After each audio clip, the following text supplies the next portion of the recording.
bahwa tentara Amerika Serikat bagikan daging babi ke warga Afghanistan yang terjebak di bantara Kabul. Biarkan mereka tetap Islam, tapi jauhkan mereka dari Quran dan sunnah Nabi mereka. Biarkan mereka beribadah. Jika mereka berekonomi, awasi. Dan jika mereka berpolitik, hancurkan. Taliban mengambil alih negara mereka sendiri. Seluruh dunia mengamuk. Israel mengambil alih negara orang lain. Seluruh dunia masih diam. Dr. Mufli Hasbullah. Assalamualaikum warahmatullahi wabarakatuh. Bismillahirrahmanirrahim. Membahas isu tentang Taliban sangat menarik kawan. Saking menariknya, seolah kuping kelompok nasi bungkus juga tertarik dengan isu ini. Padahal setahu saya, Taliban tidak ikut kontestasi politik di negara yang dipimpin oleh pemimpin Hokage ke-7. Apakah mereka kurang kerjaan? Ya, selain memang iya, kebencian mereka terhadap Islam sangatlah jelas.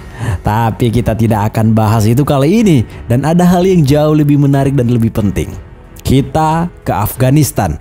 Suhail Sahin, anggota delegasi Taliban di Doha, Qatar, mengatakan pada Senin 23 Agustus 2021, Taliban tidak akan menyetujui perpanjangan misi evakuasi dari Afghanistan dan memperingatkan Amerika tentang konsekuensinya jika diperpanjang. Langkah itu berarti memperpanjang pendudukan dan itu adalah garis merah. Taliban tegas mengatakan bahwa kelompok Taliban tidak akan mengumumkan susunan pemerintahan Imara Islam Afghanistan sampai Amerika dan konco-konconya selesai dan menyelesaikan penarikan pasukan dari Afghanistan. So, bagaimana dengan Amerika? Presiden Amerika Joe Biden diperkirakan akan segera memutuskan apakah mereka akan memperpanjang tenggat waktu untuk mengangkut orang Amerika dan sekutu mereka ke tempat yang aman.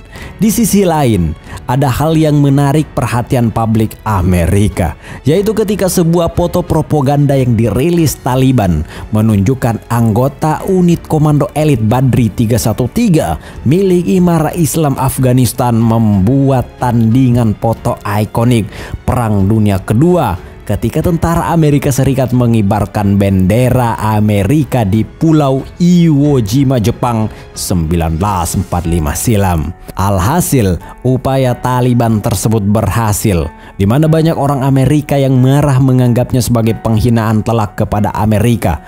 Tak luput presiden mereka pun jadi korban amukan publik Amerika di sosial media, yang salah satunya dituliskan mantan penasehat Gedung Putih Sebastian Gorka. Di akun Twitternya yang dikutip oleh Miao.com, ia menulis, "Tidak ada musuh yang melakukan ini ke Amerika, merusak pengorbanan abadi Iwo Jima sambil mengenakan peralatan kami. Sampai Biden, dia telah mengkhianati semua orang Amerika, hidup dan mati." Sebelum kita bahas tentang isu yang jauh lebih menarik, sahabat muslim yang belum berlangganan dengan channel Perjuangan Budi Karabani, silahkan menekan tombol subscribe dan aktifkan lonceng notifikasinya, serta bubuhkan komentar terbaikmu biar tim kami tambah semangat untuk membuat konten lainnya. Lanjut sahabat muslim, foto-foto propaganda militer Taliban yang berpatroli di jalan-jalan Afghanistan dengan peralatan militer Amerika Serikat juga telah beredar di sosial media. Sahabat muslim perlu ketahui bahwa sebelumnya Amerika Serikat memberi bantuan militer di bawah kepemimpinan pemerintah boneka mereka di Afghanistan. Bantuan itu sekitar 28 miliar US dollar dalam bentuk senjata dan peralatan militer antara tahun 2002 dan 2017. Menurut laporan, senjata lain yang disita mungkin termasuk 600.000 senapan serbu, sekitar 2.000 kendaraan lapis baja dan 40 pesawat termasuk Black Hawk. Tentu saja kejatuhan durian runtuh, pengambilan alih peralatan Amerika Serikat merupakan kemenangan besar bagi kelompok Taliban. Elias Yosef, yang merupakan wakil direktur dari Pusat Pengawasan Bantuan Keamanan Kebijakan Internasional, mengatakan ketika sebuah kelompok bersenjata mendapatkan persenjataan buatan Amerika, itu semacam simbol status. Ini adalah kemenangan psikologis. Alih-alih senjata yang Amerika telah berikan kepada pemerintah boneka mereka agar terjadi perang saudara dengan sesama orang Afghanistan. Alhasil, senjata tersebut sekarang dikuasai Taliban. Tak lupa akan kami kabarkan dari Turki bahwa Presiden Recep Tayyip Erdogan mengatakan bahwa Turki terlibat dalam inisiatif diplomatik mengenai krisis yang sedang berlangsung di Afghanistan dan akan terus mengambil langkah-langkah untuk memastikan keamanan regional. Erdogan mengatakan bahwa kehadiran militer Turki di negara itu akan memperkuat tangan pemerintah Afghanistan yang baru di area internasional. Presiden Turki Recep Tayyip Erdogan juga mengumumkan bahwa pasukan Turki akan melindungi bandara Kabul dan memastikan bahwa evakuasi berlanjut dengan cara yang aman dan damai. Sahabat Muslim, ngomongin soal bandara dan pengungsi Afghanistan, dailysabah.com merilis sebuah berita dengan judul US Soldiers Distribute Pork to Afghan Stuck at Kabul Airport, bahwa tentara Amerika Serikat bagikan daging babi ke warga Afghanistan yang terjebak di bandara Kabul. Seorang wanita Afghanistan yang terjebak di bandara bersama putrinya dan suaminya berbagi foto sebuah paket makanan di akun Instagramnya. Dalam foto tersebut dituliskan dengan kalimat, "Feeding us pork which religiously is not allowed, and 95% of people here don't know how to read and speak English." Memberi kami makanan daging babi yang secara agama tidak dibolehkan, dan 95% orang tidak tahu cara membaca atau berbicara bahasa Inggris. Ia lanjut menuliskan, mereka tidak menyerahkannya kepada kami, mereka melemparkan paket-paket ini kepada kami dari kejauhan. Kira-kira kalau menurut sahabat Muslim, hikmah apa yang bisa kita petik dari kejadian yang menimpa wanita muslimah ini? That's right answer. Seperti itulah kehidupan kaum muslimin jika menyerahkan urusan umat Islam pada seseorang atau kelompok yang tidak mengerti Islam. Dan lebih mirisnya lagi adalah ketika umat Islam mengangkat orang jahil di tengah-tengah mereka sebagai pemimpin dan menyerahkan urusan umat ini ke tangan-tangan yang tidak memahami Islam. Dan itulah yang terjadi di tengah kehidupan kaum muslimin pada saat ini yang nyaris merata di seluruh penjuru dunia. Wanita itu pun mengatakan bahwa 95% mereka tidak mengerti apa yang dituliskan pada kemasan makanan tersebut. Tahu maknanya untuk kita apa? Ya, dunia barat tahu benar kalau umat Islam banyak yang tidak mengerti dengan sejarah agamanya mereka sendiri dan jauh dari Al-Quran. Metodenya sederhana kawan. Biarkan mereka tetap Islam tapi jauhkan mereka dari Quran dan sunnah Nabi mereka. Biarkan mereka beribadah. Jika mereka berekonomi, awasi. Dan jika mereka berpolitik, hancurkan.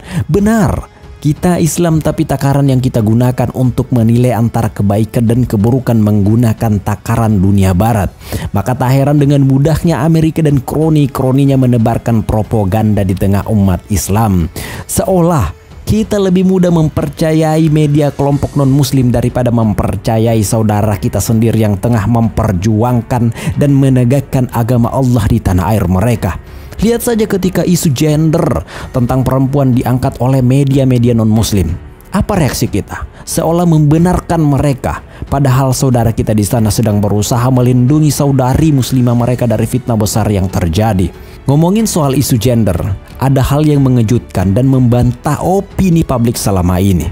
Mantan Menteri Pendidikan Afghanistan rezim pemerintah boneka Amerika, Ashraf Ghani. Dia adalah seorang menteri perempuan yang bernama Rangina Hamidi. Awalnya merasa ketakutan dan cemas akan nasib buruk yang akan ditimpakan kepadanya setelah Taliban berhasil menguasai kembali Afghanistan dan ibu kota Kabul. Ketakutan dan kecemasan Rangina Hamidi kepada Taliban malah justru tidak terbukti. Justru dalam foto yang beredar, Rangina Hamidi diundang oleh Taliban dan duduk bersama untuk membahas jalannya pendidikan dan kurikulum di Afghanistan ke depan. Sebagaimana janji Taliban pada saat konferensi pers pertama bahwa Taliban telah memberikan amnesti atau pengampunan untuk seluruh warga dan rakyat serta para pejabat dan mengajak mereka untuk kembali bekerja untuk memperbaiki Afghanistan. Taliban juga berjanji untuk menjunjung tinggi hak-hak perempuan untuk memperoleh pendidikan dan pekerjaan. Mereka di luar sana menyebut Taliban mengubah haluan menjadi lebih moderat. Bagi kami, melihat itu adalah sebuah dakwah. Ada kalanya kita perlu mengangkat senjata, dan ada kalanya kita berdakwah dengan kelembutan, seperti halnya ketika baginda Muhammad SAW menaklukkan Mekah. Mereka menaklukkan Mekah tanpa adanya perlawanan dan tanpa adanya pertumpahan darah. Dicontohkan pula oleh Salahuddin Al-Ayyubi ketika berhasil menembus dan menaklukkan Yerusalem. Salahuddin Al-Ayyubi memperlakukan non-muslim dengan sangat baik, sehingga mereka sampai terheran-heran karena mereka berpikir Salahuddin akan membantai mereka sebagaimana mereka dahulu membantai umat Islam ketika mereka menguasai Yerusalem. Kabar baiknya sebelum kita closing, dilansir dari hidayatullah.com menuliskan bahwa mantan Perdana Menteri Afghanistan Gulbuddin Hekmatyar mengatakan bahwa pemerintah masa depan di Afghanistan di mana Taliban telah mengambil alih kekuasaan akan mendapatkan dukungan dari semua kelompok etnis di Taliban. Tentu saja ini dapat meredam terjadinya perang saudara yang diinginkan oleh Amerika dan memupuk persatuan di antara penduduk Afghanistan. Apa saja yang bisa kita lakukan dan membantu untuk saudara-saudara kita di sana? Berjuanglah dengan sosial media kalian. Luruskan informasi dan fitnah yang tengah melanda kaum muslimin. Tugas dakwah ini bukan hanya tugas para mubalik, tetapi kita semua akan dimintai pertanggungjawaban kelak.